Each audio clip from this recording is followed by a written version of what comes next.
Right, Omar Mateen bought 2 handguns here at this Port St. Lucie gun shop in the week before he used them to kill 50 people in Orlando.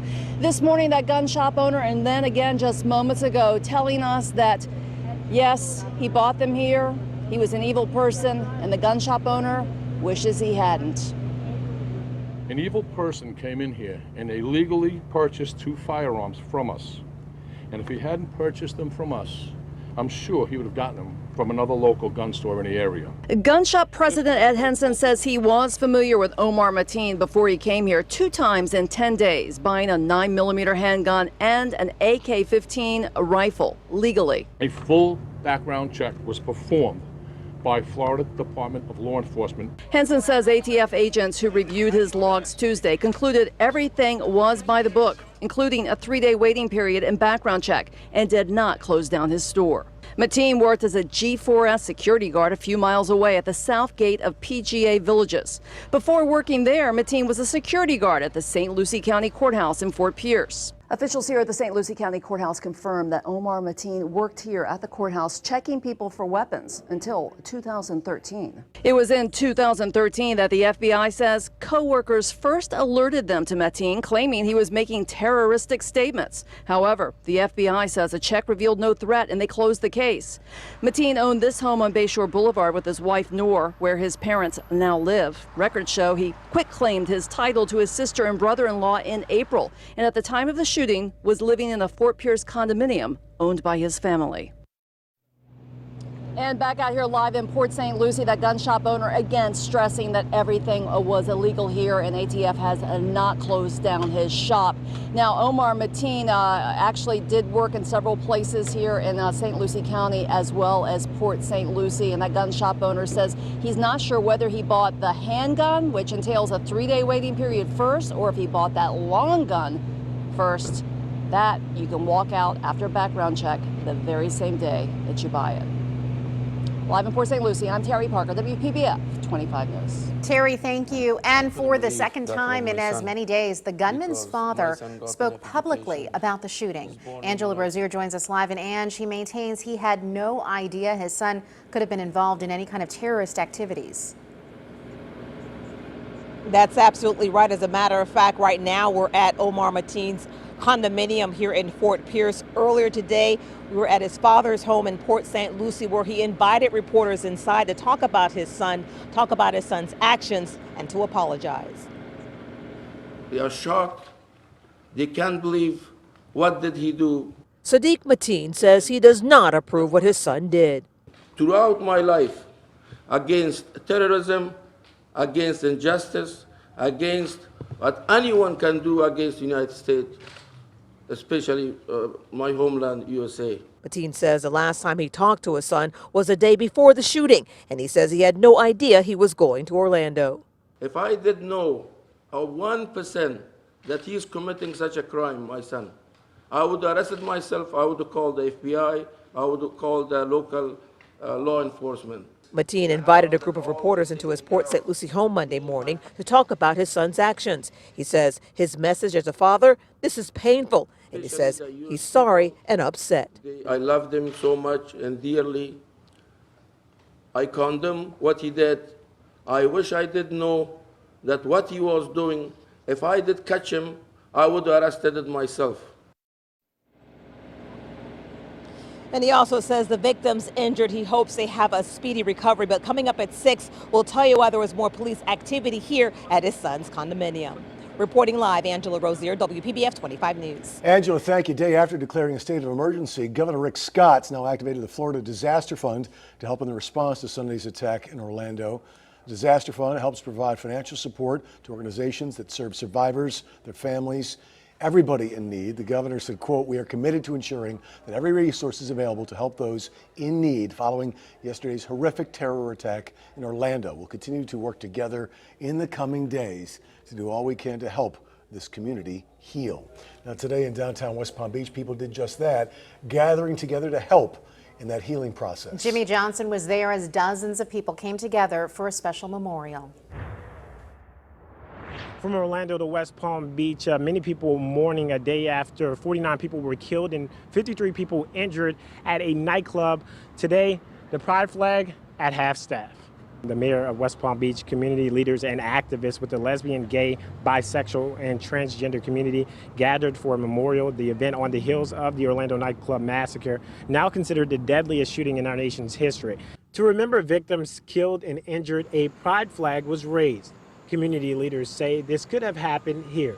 The mayor and CEO of Compass, the largest LGBT community center in Florida, reminding those there is still work to do. We're going to have to overcome. We don't really have a choice, do we? I mean, at the end of the day, it's get stronger or die. And it's just unfortunate that this is the way that progress has to happen. People's lives gone. Families, their sons, daughters, they're gone. And we're all left with our flag at half-mast. Reporting in downtown West Palm Beach, Jimmy Johnson, WPBF 25 News. A candlelight vigil will be held at 8 o'clock tonight in the Cultural Plaza in downtown Lake Worth. The event is open to the public, and everyone is welcome to come and remember the victims. The shooting victims are slowly being identified. It's terrible. He's my only child. What we're learning about some of the people who lost their lives inside that Orlando club and the heroic acts that kept the death toll from growing even higher. And all new at 5:30, what you need to do to protect yourself should you ever get caught in an active shooter situation. You're watching WPBF 25 News, always live, local, late breaking.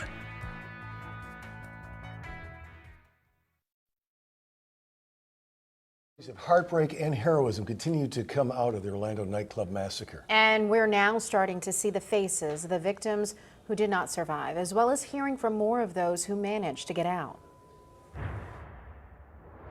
Some people played dead, others barely escaped. And at least 50 did not survive when a gunman entered Orlando's Pulse nightclub ready to kill early Sunday morning. 25-year-old Amanda Alvear was documenting the night out with friends. In this Snapchat video shared by her brother Brian, you can see Alvear stops at the sound of gunshots. It's the last time she's seen alive. You feel like you're in a war zone. It was just so chaotic. He wanted to kill every single one of us in there. The gunman killing 23-year-old Stanley Almodovar, 34-year-old Edward Sotomayor Jr., 20-year-old Luis Omar Ocasio-Capo. The lives of 22-year-old Juan Guerrero and his boyfriend Christopher Leinenen, also taken in the massacre. We heard from Leinenen's mother as she desperately held on to hope that her young son would still be alive. It's terrible. He's my only child. Making an emotional plea Sunday before finding out her son had died.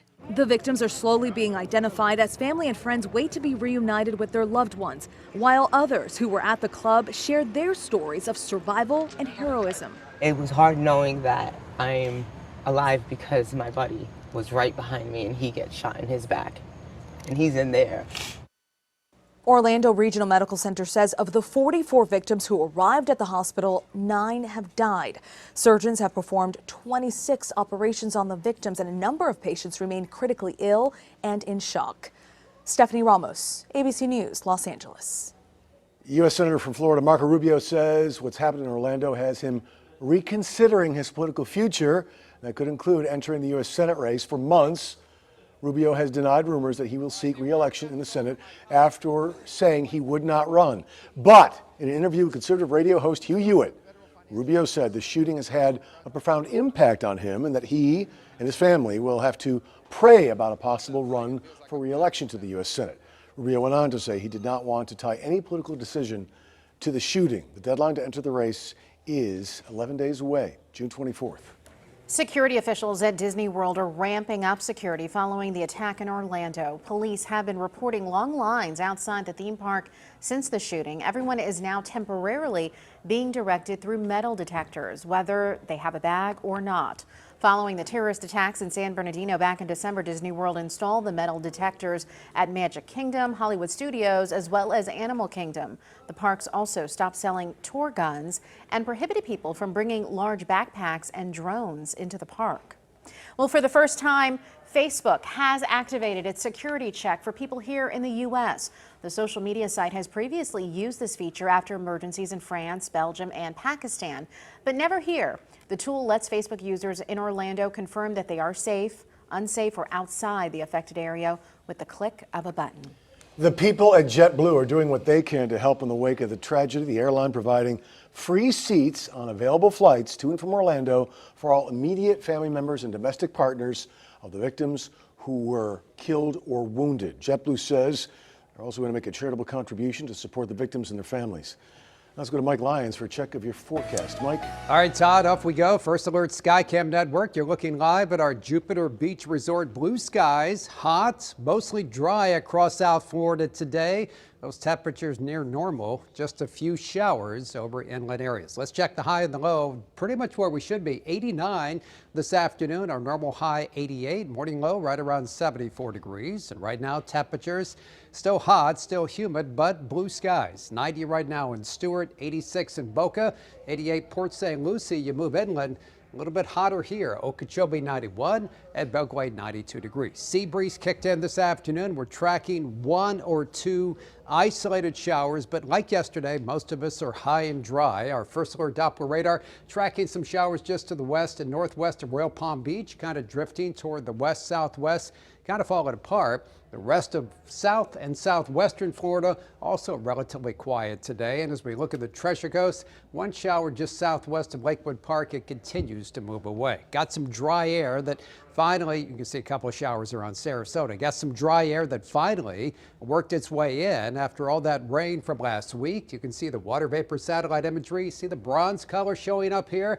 That's that nice dry air. So any thunderstorms today, tomorrow, or even into Wednesday should be confined to Florida's west coast, Tampa, Fort Myers, all the way down toward the Keys. As here in the East Coast, we get a much needed break after all that rain from last week. But things will switch toward the end of the week. Again, tomorrow and Wednesday, mostly dry. Head toward Thursday, Friday, and Saturday, those rain chances coming back up again. More heat as well, especially with the southwesterly wind flow. Expecting the high temperatures in the low range of the 90s in the coming days. Tonight, partly cloudy.